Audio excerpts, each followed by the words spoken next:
เอ๊ะเอ๊ะ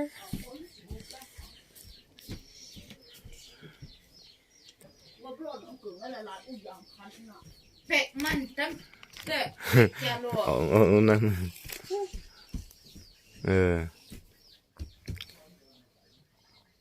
นี่ใส่ทองปื้มด้วย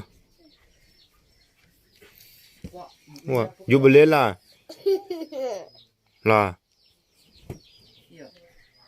ยุบยาว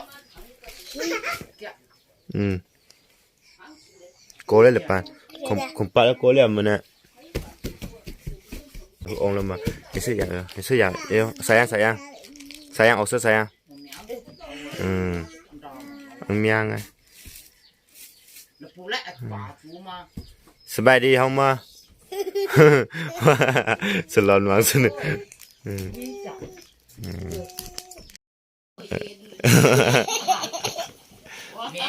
แม่เข้าเมื่อกี้เราตอนจุ่มนิ้วเนี่ยตอนจุ่มมาเพิ่งขับไปแล้ว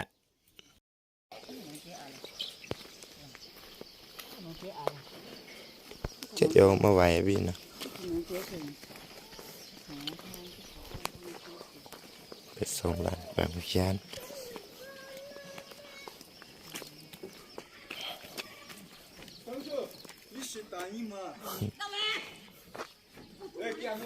คือทางลาเจ้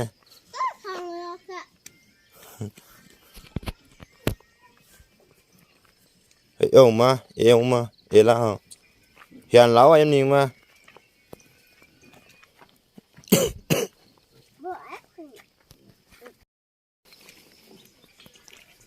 รถหูรถหูแล้วก็ว่าแล้ว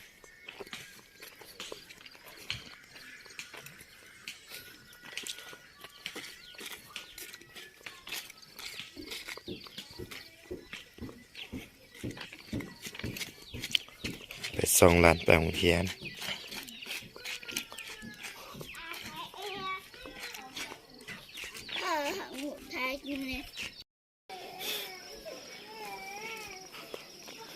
สปินลงมาเบีย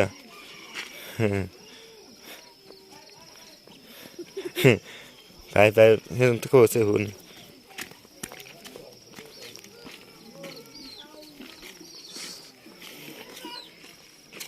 มันอยู่บ้านนอกเนาะพี่เนี่ยเบิ่ง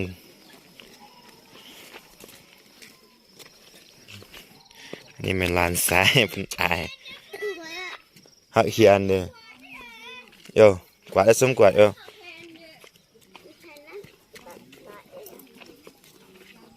โอ้ยงานเคล่ะโอ้ยงานเคเลยให้นายโอ้ยงานเห็นแล้ว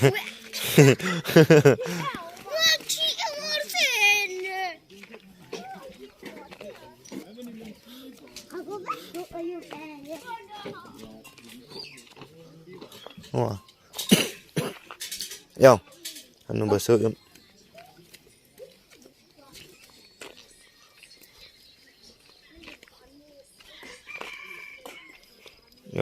มาซื้อมาโทษฮะ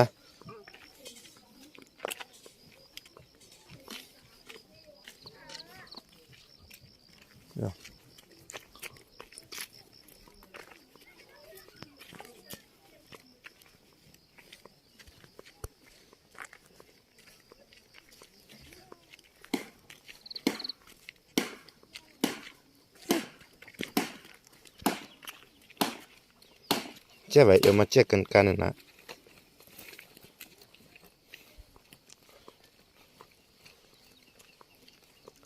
เส้นปินเลยเบี้ยไปส่งลานไปโรงเรียนมามันเป็นจริงอยู่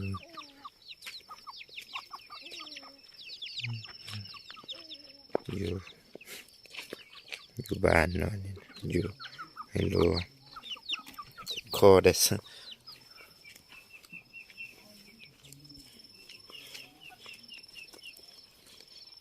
ใช่ไวเอามาวิ่งนะ อืม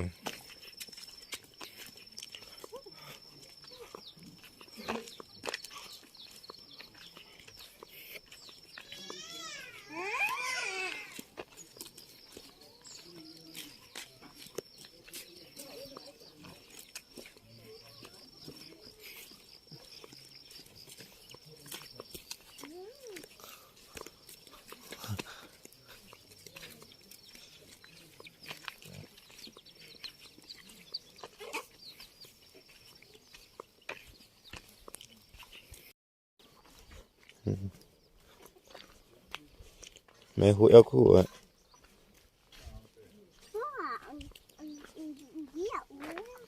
อืม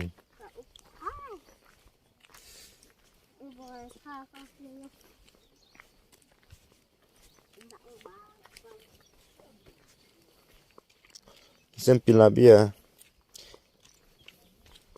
สบายดีเข้ามาต้องลงเพิ่มเลยเออฝากกดไลค์ได้ใช่ไหมเดี๋ยว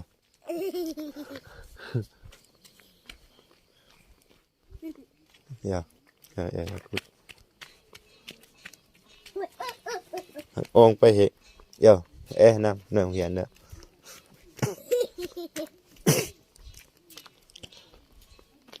ป้าแล้วพูดนั่นหรอกอ่ะเพิ่นดีใจเนาะซื้อมาให้เมื่อวานสุดในเฮียนนะเพิ่นว่าอยากได้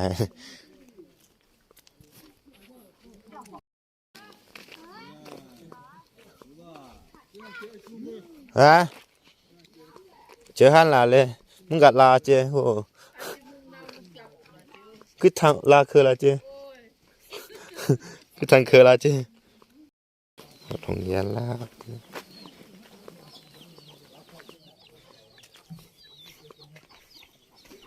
ซื้อเหียนลาเบียหายามนึงมาเหียนแปลกมันจะกว่าได้ว่า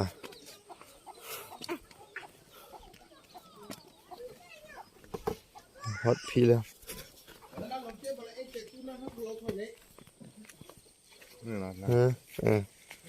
ลาเจ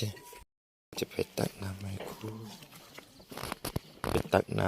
ำให้ไอ้ครูวัดสันครูตักน้ำให้ครู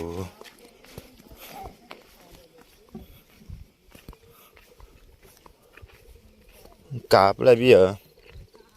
อังกาเพียบแหละเพียอังกาบอะไรหยกอ่ะ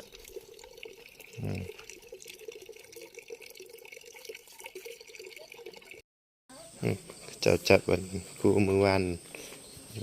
ของเฮียนติกี้เขาก็เฮียนอยู่พี่แหละเฮียนได้ประมาณ2 เดือนแล้วก็หนีใหญ่ไปเฮียนอยู่เมืองใหญ่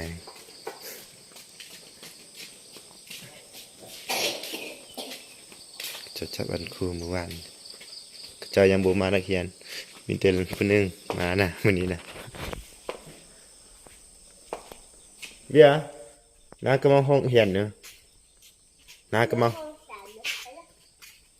พี่แซ่ห้องเจ้าเนี่ยคนห้องใดห้องนี้วะห้องนี้ล่ะล่ะ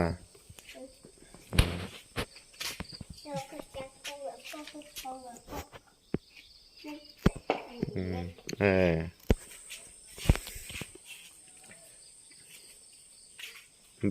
นี่ครูกรอกคนเจผมมาไอ้ครูมากรอกคนเจทำไมอ่ะปุ่นนึงแล้วปู่หาคือละล่ะ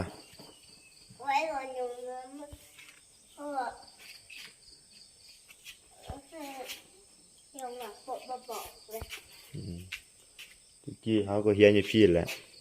เฮียนได้ประมาณ2 เดือนแล้วก็พอดีสร้างแล้วเขาตนเขาเฮียนปสี่เขาเฮียนปสี่เอาพอดีก็เจ้าสร้างแล้วนะท้ายปีแล้วก็อันนี้มาเฮียน2 เดือนแล้วก็ย้ายไปเฮียนอยู่อุดมไซต์ตัวก็ปเซียนก็ไปเซ็งอยู่พุ่นเอาปห้าก็ไปต่อยพุ่นหลังจากจบก็มาเจ็ดก็เลยไม่ได้เฮียนเลยมาบ้านเลยให้หลานเพิ่น นี่นี่เป็นที่นี่อยู่เขตนอกนะเป็นป่า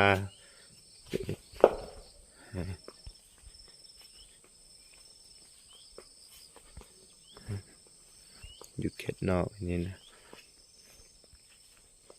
บรรยากาศดีหลายนี่พามาส่องลานอยู่